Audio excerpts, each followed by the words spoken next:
Sir Mahakal लोक का जो ये भव्य लोकार्पण हुआ, उससे कहीं ना कहीं सर इमेज बिल्डिंग में और उछाल आया है और बेहतर हुई। तो हम 2024 की बात से पहले हिमाचल और गुजरात की बात करें तो उसमें कितना इम्पैक्ट लगेगा?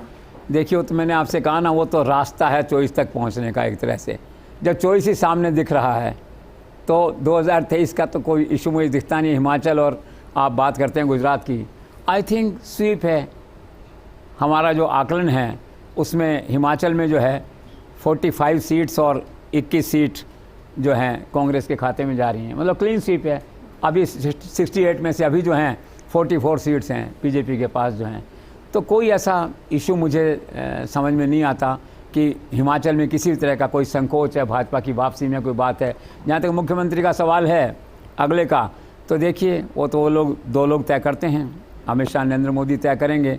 जहाँ तक हमारा आकलन है और हमारे दोस्त जो कंसल्टिंग एडिटर हैं शशि शर्मा जो आते हैं हिमाचल से, उनका भी आकलन ये है कि भी जो मौजूदा मुख्यमंत्री हैं हो सकता है शायद इनमें बदलाव हो। और वैसे नेचुरल चेहरों के तौर पे देखा जाए तो यंग टर्क फेस जो है अनुराग ठाकुर वो हैं।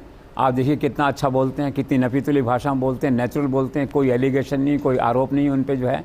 और फिर अगर कोई डार्क हॉर्स देने की बात हुई तो एक महिला हैं वहाँ पे, काफ़ी अभी राज्यसभा की सदस्य हैं, उनका भी नंबर आ सकता है। रही बात जेपी नड्डा की, तो he is going to senior for all these things. अब उस ऑर्बिट में आ गए हैं नरेंद्र मोदी, अमित शाह, जेपी नड्डा। और वैसे आम चर्चा है इस तरह की, मैं उनको देखता हूँ आजकल। अभी कल मैंने देखा गुजरात में वो लाल सी टोपी गुजरात की जो फेमस है वहाँ, उसको देख के भाषण कर रहे थे, भारी भीड़ वहाँ बैठी हुई थी। तो ऐसा संकेत ऐसे दिख रहे हैं कि शायद वो 2 साल और रहेंगे चुनाव तक, ऐसा लगता है दैट वे जो है। और नहीं भी रहेंगे तो कभी रेल और रक्षा मंत्रालय में बैठे हुए दिख जाएंगे, तो उनका भविष्य सुरक्षित है। और इस हिमाचल के चुनाव का जेपी नड्डा से कोई रेलेवेंस नहीं है ज़्यादा उनकी, बस एक नैतिक बल रहता है उसके अंदर। जैसे आज वो गए हुए हैं वहाँ पे जो है हिमाचल में, तो नैतिक बल रहता है, अपनी होम स्टेट है, अपनी सरकार बनी है, तो खुशी होती है आदमी को जो है। So all this. और गुजरात की बात इनकी रह गई थी। तो गुजरात में देखिए पिछली बार 99 सीट्स आई थी, कुछ लोग और जुड़ गए थे बाद में आकर के, तो 111 हो गई वहाँ पे जो है। अभी जो हमारा ज्योतिष आकलन करता है तो वो ये कह रहा है अभी 109 सीट आएंगी, बाकी पूरी दुनिया कह रही है कि 135 सीट आएंगी।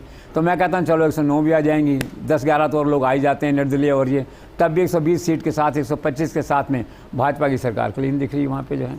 तो गुजरात और हिमाचल दोनों में भाजपा की सरकार है। और एक्चुअली क्या है कि अब गुजरात तो एक ऐसा हो गया ना कि होम स्टेट जैसा कि, और पिछले दिनों हमने एक फंक्शन किया था, मुख्यमंत्री भी आए थे, हम भी गए थे वहाँ।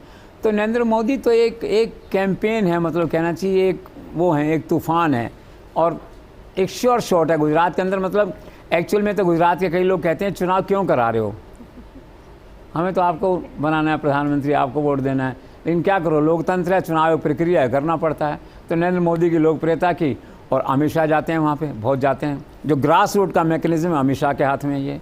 तो इन दोनों की इस कंबाइन के बाद में तो गुजरात में कोई किसी और पार्टी के लिए कोई ज़्यादा स्थान बचे ऐसा लगता नहीं है। तो हिमाचल और Gujarat BJP governments again I think.